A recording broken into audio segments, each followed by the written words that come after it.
Happy New Year! Welcome to another episode of Tech Policy Grind, the official podcast of the Internet Law and Policy Foundry. Every other week, we hammer out the latest in tech law and policy by talking to friends and fellows of the Foundry. And please, everyone, help us find some more blacksmithing puns.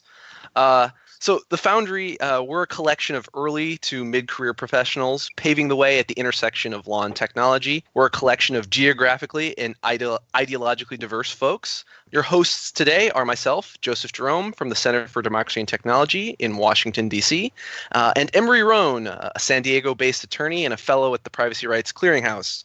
Our third compatriot, Pinal Shah, is out this episode for entirely legitimate reasons.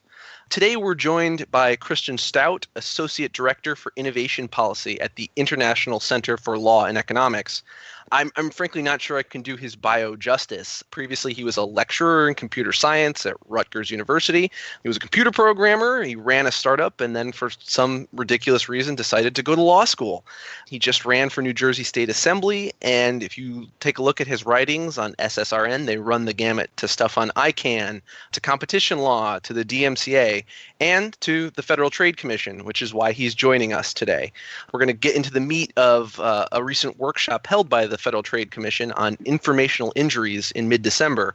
But before that, we're going to talk about his background and learn a little bit more about Kristian. So Kristian, thank you for joining us today. Thanks for having me, guys. It's a pleasure to be with you. Awesome, thanks.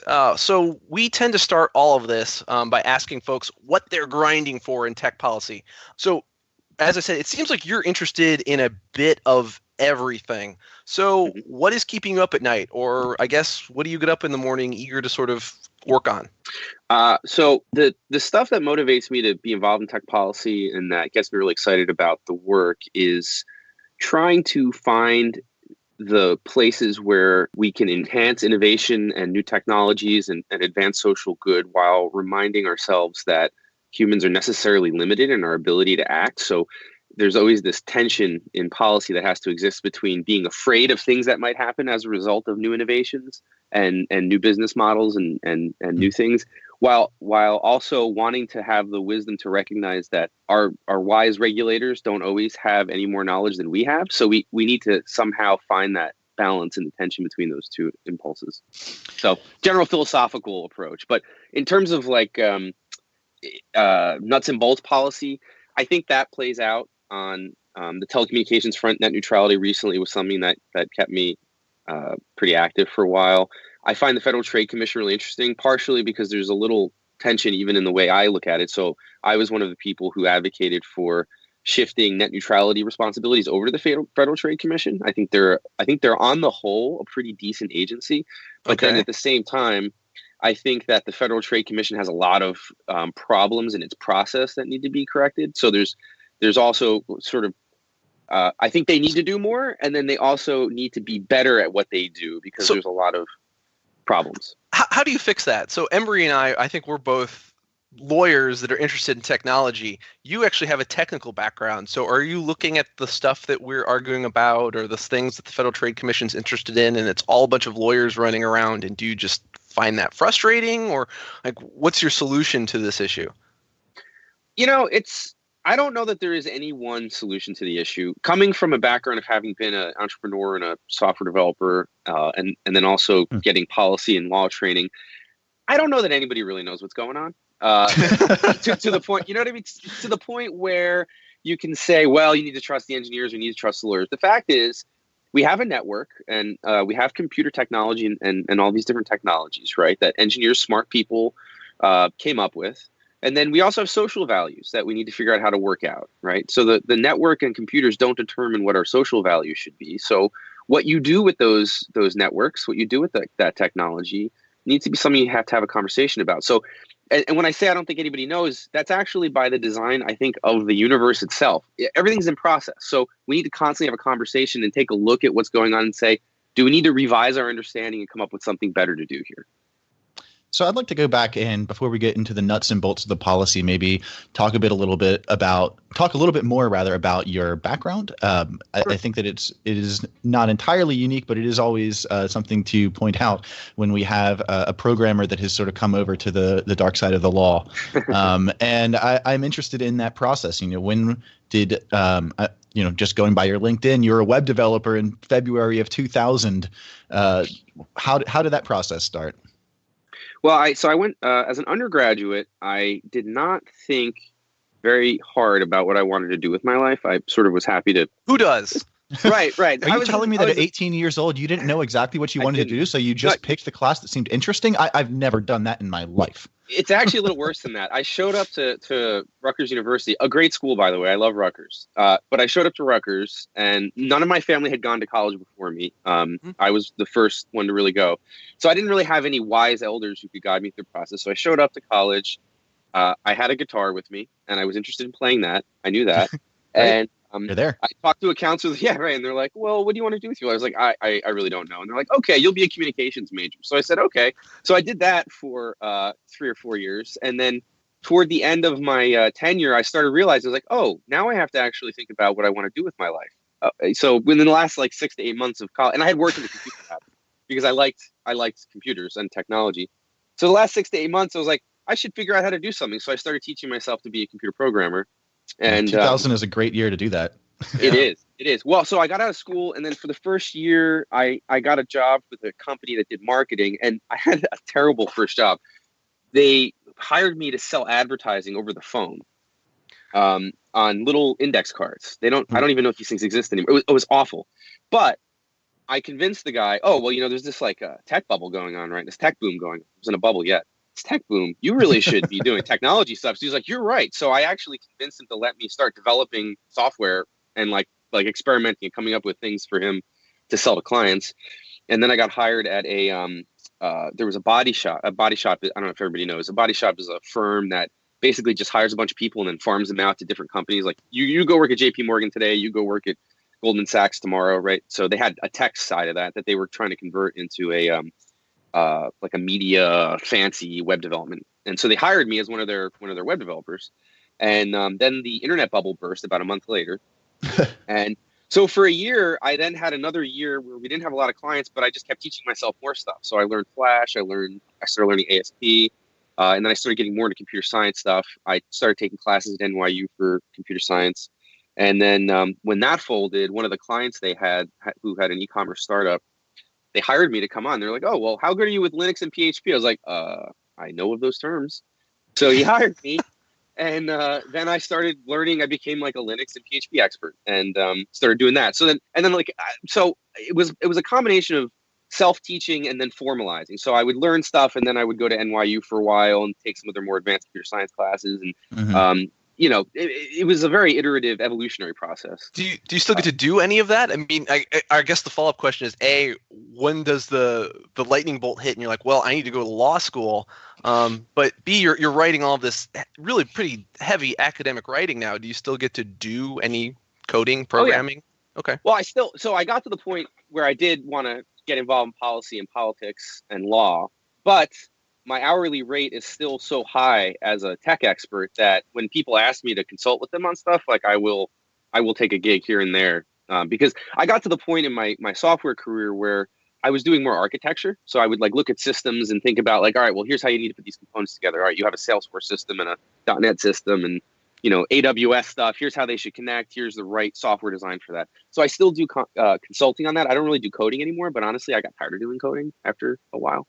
So but interestingly, my son, he's 9 now. I'm going to start teaching his robotics and computer programming after school group in the spring. How old is he? He's 9. So they have robotics for 9-year-olds now? Yeah. Coolest. Well, he's going in the middle school.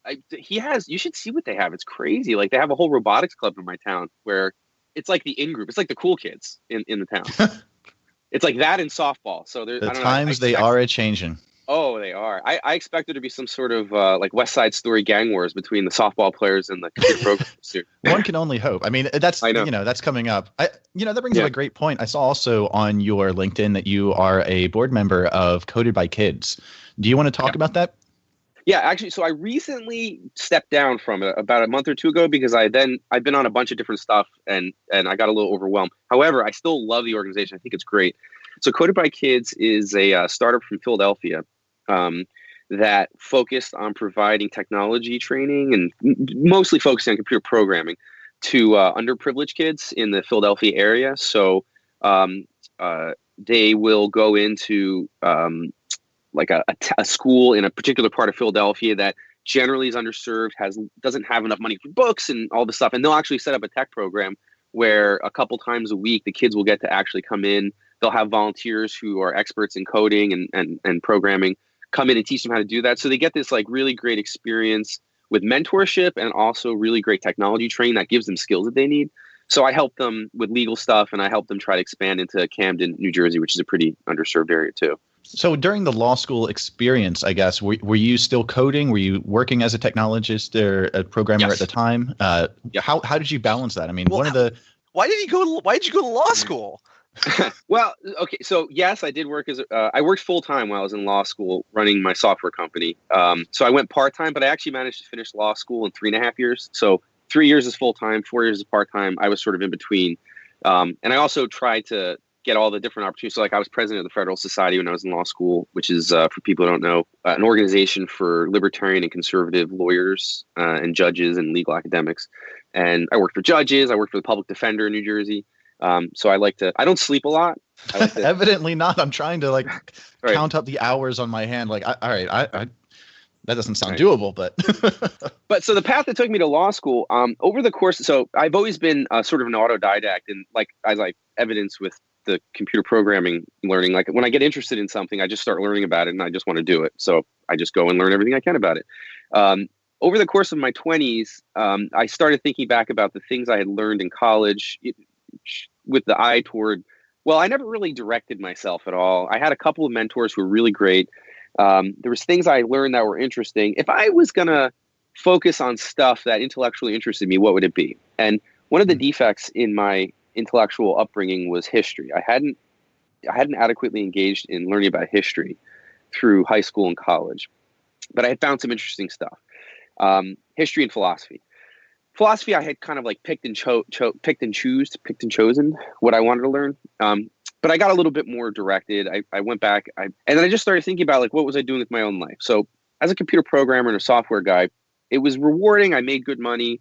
And I actually had this vision in my head that once I thought about it was interesting, where I saw myself as sort of a digital farmer. I was like building things and like constructing things, and I was creating value out of something that there previously had been nothing. And that was cool. But there was, I would sit in a room by myself for 12 hours a day sometimes. And I was like, well, I feel like there's something more I could be doing with my life. I really like engaging with people. I really like ideas. And, this worldview that was emerging for me of the world as this co-created process. If you don't actually engage in the co-creation process, I feel like you're not living up to your potential as a human being.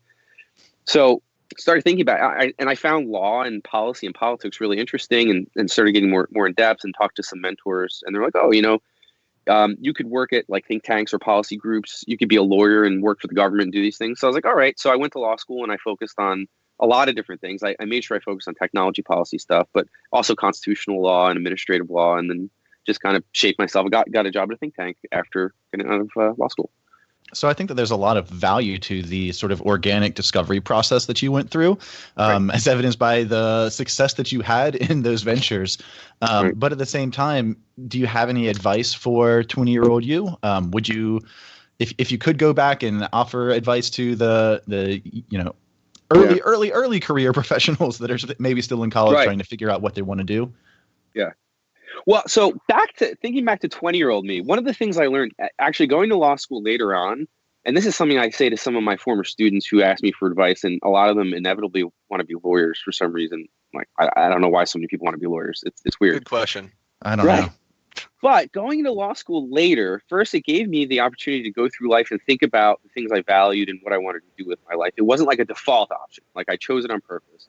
I also was able to kill it because I had develop the discipline to be able to handle really dense subjects and work on time pressures and deliver things without getting bogged down in unnecessary details, which is really useful when you're a lawyer or trying to think about optimizing a law school exam answer, right? You can write about everything, but what you need to do is figure out how to hit what the professor wants, hit those details, and then branch outward. So being an adult who had gone through work, I found very useful. Thinking back to 20-year-old me, what I would say is to understand that you can actually put a lot more effort in than you actually are putting in. So even like software, learning software, I would some days I would stay up, 10, 12 hours just learning how to do this stuff. But there was a lot of stuff I did where like, I'd play in bands. I would, do a lot of like non-useful activities that I thought I needed. I would sleep really late on the weekends. Like I was a pretty lazy guy at that point in my life from my perspective now. And I know that actually after having gone through having 3 kids, law school while working full time, and now, doing all the different things I do now, there's a whole lot more bandwidth that you could use if you just make yourself do it. So just learn discipline and just start doing more things. Awesome advice. Yeah, I think that's probably a great time to sort of segue to the meat of the podcast. Joe, do you want to introduce the topic of discussion? Well, in broad strokes, for people who are unaware, the Federal Trade Commission held a workshop on informational injury on December 12th. In some respects, I think this is sort of a random hodgepodge of what does privacy mean in the digital age. And so you had the usual gamut of programs on how do you analyze risks, what do we mean when we talk about harms, what exactly do we even mean when we talk about privacy? So, Kristian, I think we invited you on here because A, you were interested in this topic, and B, I think your colleague Jeff Mann, is it Jeff Mann? Manny. Jeff Yep. Manny. So he was a panelist, and you guys had submitted some comments. So I guess you were there in the room. What was your reaction to the workshop? Any interesting takeaways? And do you think that summary is sufficient for our listeners? If there's anything else you want to add to that description? Yeah, it's a pretty good description. One thing I'll add is that I think that the reason why that workshop exists, even so many years into the internet and information revolution, is that we kind of have no idea what an informational injury is, right? Like we have a gut sense, but even the FTC with its panel, with its staff of experts and economists, like we're really not entirely sure how to quantify these things, how to identify them across all the different people who might suffer them. So it's an ongoing process that we really need to work out, whatever you happen to think from your own perspective. I think everyone agrees it's really hard to pin down what these things are. The takeaways, I found that there wasn't a lot that came out of the panels where I was like, oh yeah, okay, you've got a good point. That's how we can start to crystallize these things.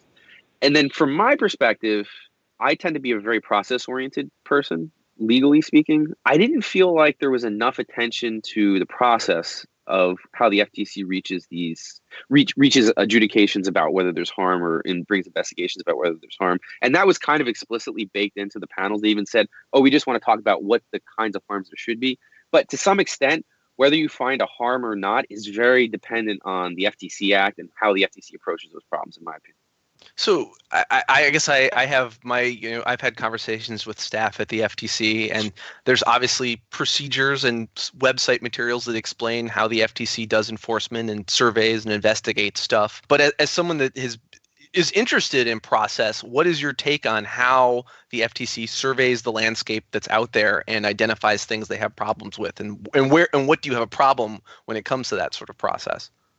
Well, so the process is that I think that the FTC, I don't know if anybody's done it on purpose. I think it's just been an accident of the way their data security practice has developed over the last 20 years. I think that they've built themselves a very ambiguous authority that makes it very hard to know precisely what they're thinking about. So they call their approach to data security imposing reasonable requirements. You need to have reasonable data security, which sounds nice. I mean, who wants to advocate for unreasonable data security? I don't think anybody does. The problem is, go on. I was just gonna. It seems like you are advocating for unreasonable data security. Shots fired. Shots fired. I advocate. Here's the thing. So on any particular FTC case, it might be the case that the FTC accidentally got it right. So for instance, Wyndham, right? No, it's possible, right? So Wyndham, when you look at the Wyndham facts, you're like, oh, what the heck were they doing? Like, oh my God, people. All right. What are the Wyndham facts, just for people out there who aren't in the weeds on FTC enforcement actions? So with Wyndham was a hotel chain, hotel corporation, and they had numerous cybersecurity break-ins, right? So they had just incredibly poor security practices where they would leave client data on like computers that were completely open to the internet with no protection on them whatsoever. So okay, maybe let's say for argument's sake, Wyndham was reasonably justified in a particular set of data security practices at one point. after their first break-in that they were aware of, they probably should have changed them. They didn't. Then they had a second break-in. They still didn't change their security practices. I think they had 3 break-ins in total. It was something like that, with lots of data being lost. And it's like, all right, well, those are really bad facts.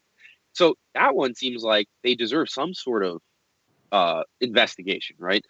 But the FTC's approach, the way they go about it, is that they claim that they have a common law of data security, which is supposed to be something that firms can look at and understand what the requirements of data security are. The problem is they don't actually do it through actual Article 3 adjudications.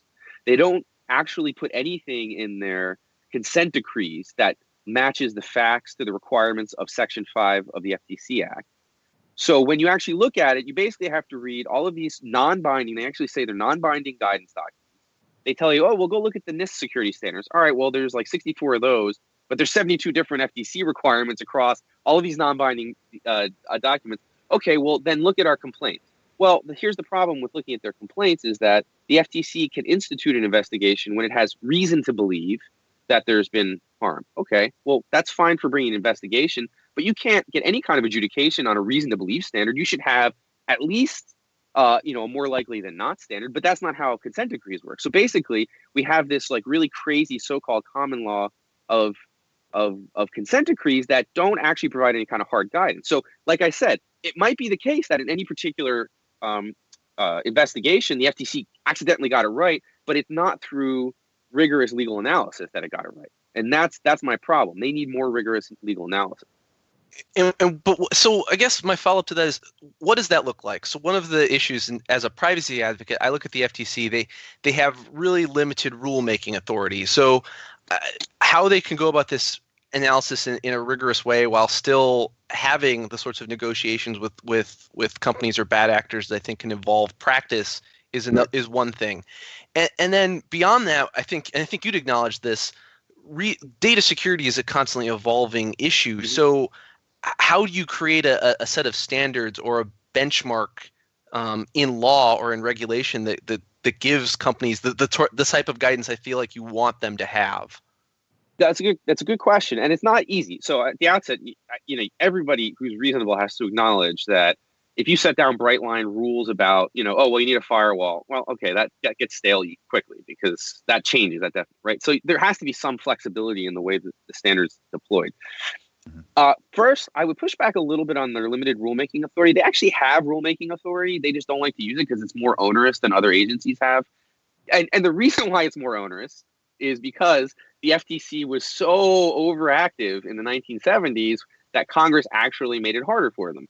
So they have this history of being a little bit broad in their exertions of authority. But put that aside, what I would look for is either trying to find more Article 3 adjudications, actually take cases on things that you think are good facts, go through the Article 3 process so that you actually have to present facts and have a record to guide people, or in the alternative, if you're not going to do the Article 3 process, have really useful closing letters that say, here's the facts, here's how we match them to the Section 5 requirements, here's our cost-benefit analysis, be guided by this. So I think I would completely agree. I think advocates would love to have more information about their thinking and how they do their analysis. And this is my failure as a lawyer. Can you sort of explain how the FTC would use an Article 3 process? I guess it's my inclination that isn't the onus on companies to be challenging them in court rather than the FTC to try and not go through its administrative proceedings? I believe the FTC can actually bring, I might be wrong, I think the FTC can actually bring cases in Article 3 courts. I could be wrong about that. We should all figure that out. We should probably figure that out, though. I thought they were able to bring Article 3 cases. I thought they brought a complaint against D-Link in the D-Link case in California was brought in district court against D-Link. So I'm not sure what part of the FTC Act is, but I'm sure they have to have it if they brought the complaint. Right. That's fair. Yeah. And D-Link's actually, that's a good one, right? Because they got slapped down on their unfairness. They got the unfairness claim dismissed under Twombly. Do you want to give a little bit of a background on the facts of that case for our listeners? Sure. So D-Link is the company that distributes like all different kinds of internet connected appliances, routers, webcams, all different types of stuff. So the FTC alleged. So the FTC has two bases of authority for consumer protection: deception authority and unfairness authority. Deception is you've made some overt statement or something like an overt statement that would mislead consumers into a set of behavior that affects them negatively, and they wouldn't have done it but for your deceptive statement. Unfairness is that you're engaging in a practice which somehow harms consumers unfairly, usually because of bargaining power disparities or something like that. So the FTC said that D-Link violated both its violated the FTC Act both on deception grounds and unfairness grounds. It said that, I forget what the exact claims were for each one, but it was unfair to have, unfair and deceptive to put out statements saying that you had secure products when some of them didn't have encrypted passwords. Some of them were exposed to the internet. There was like databases that were exposed to the internet. There was like all different sorts of facts that they alleged D-Link did. On the unfairness one, I think it was the Ninth Circuit that it's in, right? It was Northern District of California. The judge, there was a motion to dismiss the claims from D-Link, and the judge said, among other things, he dismissed the unfairness one, saying that unfairness actually looks a lot like fraud at common law. And because it looks like fraud, you actually have to have a heightened pleading standard. You actually need to bring in facts that connect what you're accusing D-Link of doing to fraudulent behavior. And they didn't do that, so the claim got dismissed from the case. And that's kind of in a nutshell what me and people like me are saying about the way the FTC uses its unfairness authority generally. Well, and this is where I always feel like the FTC is sort of what we have to work with here, and I'm sympathetic to the notion that you want firmer rules, but we're also and I think we haven't even been talking about the privacy component of informational injuries. This is primarily the security issue. But my follow-up to you: do you at least acknowledge that we have like a serious, I guess I would say, security deficit or massive security lapses all over the place? And if the FTC doesn't have the ability to go after certain things, so I think about the D-Link case as being interesting in the sense that really, I think ultimately their issue was these are routers that could be used for things like the Mirai botnet, and so you're dealing with devices that again are insecure but aren't necessarily leaking consumer data or creating the traditional types of data security issues we're concerned about. I guess I'm just sort of throwing it to you to sort of say, what do you think regulators should do? What do you think policymakers and lawmakers should be doing in this situation? Yeah, I don't know anybody who would say that we don't have some kind of data security deficit, across the board. So you have companies that are private companies like Equifax losing lots of consumer data, and then you have like the IRS and NSA got hacked for God's sake. If the NSA can get hacked, I don't know what we're supposed to do because they're supposed to be our top spy agency. So yeah, there is something there. And then there's also the fact that if the FTC doesn't do it, you have 50 state attorneys general and 50 state consumer protection agencies that are going to do it. And then, you have to kind of balance that and say, well, is it better to have one federal regulator who oversees this and sets a single standard that firms can comply with? Or is it better to let them take it on 50 states, state by state? I probably would side with saying you need to do something at the FTC more than putting it in 50 states. Okay. And and the FTC might be the right place to do it, and it might get it right sometimes, and it might get it right wrong other times. But again, it's the process issues that I have a problem with. So where do you? So part of the argument that I think that, and I support the FTC here, is that when they use their Section 5 authorities, particularly their unfairness of power, they're trying to exercise discretion. So they're not going after everybody. They're not going after everything they think they could. They're trying to go after the worst actors in their view. So I guess I'm throwing it to you. Which of their enforcement actions do you view as being especially radical and out of bounds? Well, I guess, LabMD strikes me as something where, Thank you for bringing up LabMD. Right. So in LabMD, I think, I don't know what you think. I think that they're going to get smacked down by the court. The oral arguments did not go well for them, in my opinion. I've been eagerly waiting. I've been wondering where the court's opinion is in that case. Well, so anyway, we're getting it sort of in the weeds. Yeah. So I guess LabMD, in short, is a medical testing company. Information somehow got out there some way. And my argument has always sort of been that isn't this ultimately a question of of companies that are holding sensitive medical data probably shouldn't make it easy for their employees to run peer-to-peer file sharing programs, because this involved data getting out through LimeWire in 2008. So, right. No, yeah. So I think as a general statement in a vacuum, yes, medical companies should not allow their employees to use peer-to-peer file sharing to put patient data on the internet. I think that's not a contentious statement. That's the LabMD case is a lot more complicated than that, as you alluded to. So first off, LabMD, if we're going to talk about like sort of like the National Enquirer level of the LabMD case, you had Tyversa as this third-party company that essentially runs like a shakedown operation, where they found that LabMD had this LimeWire peer-to-peer program running, and they managed to pull a file out of it that had client data in it. So they went to LabMD and said, "Oh, we found this vulnerability. We'll do security testing services for you." And LabMD said, "Oh, actually, thank you for letting us know. We took care of it," and they didn't have a problem anymore. So then Tyversa said, "Okay, I'm going to go work with the FTC to develop a case against you because you violated this thing." So immediately, it's kind of a funny case, because LabMD, once they were aware of the problem, they fixed their problems and they didn't have those problems anymore. But then began a multi-year saga of FTC investigation where it got to use its civil investigative demand powers to that eventually led the company to be bled dry, because they didn't just initially decide to settle with the FTC. It's very funny, and it highlights one of the problems, which is a whole discussion in itself. The FTC is essentially punishing LabMD for the acts of a third party. The third party took that file out of LabMD. There was a security. It was kind of like a little bit of both, right? But LabMD bears the full liability for the actions of a third party. It's kind of funny, but that's sort of a sideshow. The bigger problem with LabMD that I think it reveals, though, is that, and this kind of was contained in the D-Link motion to dismiss decision, if you read that, and the ALJ's decision in LabMD touches on this as well, and actually the oral arguments that LabMD recently had, the FTC had, the judges touched on this as well.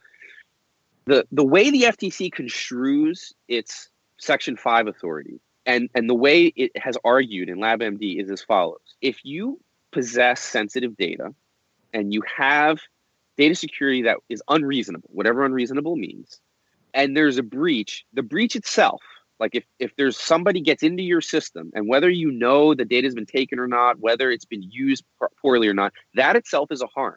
That means merely having the data and having security practices that we think might be unreasonable is a likely harm, and they have the ability to produce likely harms, which means, in essence, because we know that security is not perfect and you have the NSA being breached, every single firm in the United States is now subject to the FTC currently under its unfairness authority. It's just a matter of discretion whether the FTC decides to go after them or not.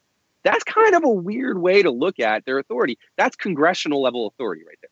I was reading your comments, and I actually think that analysis you just gave is interesting. I don't know if I think that that's a bad thing if everybody is subject, but I'm relatively persuaded that you made a pretty good point here. And I don't have a good rebuttal.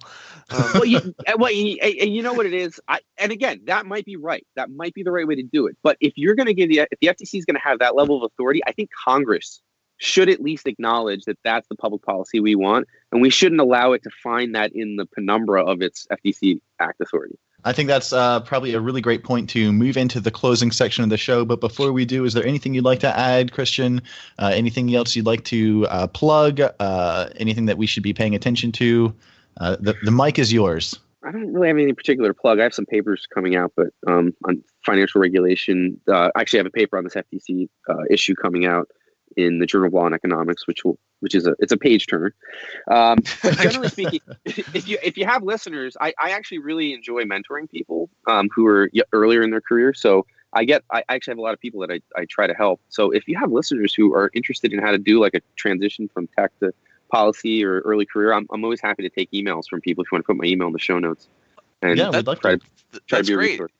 Yeah, I think one of our ending questions is just how can folks best reach you. So if you're open to having your email shared publicly out in the open, that's great. But you can get me on Twitter, Kristian Stout, KristianStout. Yeah, I think you could put my email in the show notes. That's fine. Whatever. I have a spam filter.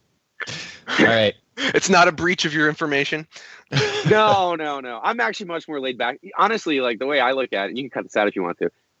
I just assume that all my information's already shared. So like I try to live in a way where it doesn't matter. It all makes sense now. Right. Personally, I'm not saying anyone else should do that. I'm just saying personally. I mean, the Equifax breach, I think they said literally everyone in the United States' information was breached or something close to that. More adults than there are in the United States. Do we think Equifax had reasonable data security? Well, it certainly seems like there's a problem there. I think it's worthy of taking a look at. Baby steps, Joe. We're making baby steps, you see? Making baby steps, yeah. I like data security, Christian. by the way. I'm not anti-data security. Christian, thank you so much for joining us. This has been a really great discussion. Okay, thanks, guys. All right, so this week on the job board, we've got tech policy openings across the country from DLA Piper, Facebook, and the Information Technology and Innovation Foundation hiring in DC to Netflix in Los Angeles. You can find these opportunities and more on the Internet Law and Policy Foundry job board at www.ilpfoundry.us/jobs. And if you're an employer, why don't you consider posting an entry there? Thank you, listeners, for listening to another episode of Tech Policy Grind. We just wanted to highlight to everyone who's listening, we are looking for your feedback. So please reach out to us if you have any suggestions, constructive feedback, or you just want to rant at us. You can find us on Twitter at Tech Policy Grind. But honestly, the best way you can give us feedback is to rate and review the show on iTunes. We'd love some 5-star reviews, but we'll read the 1-star reviews too. Stay tuned.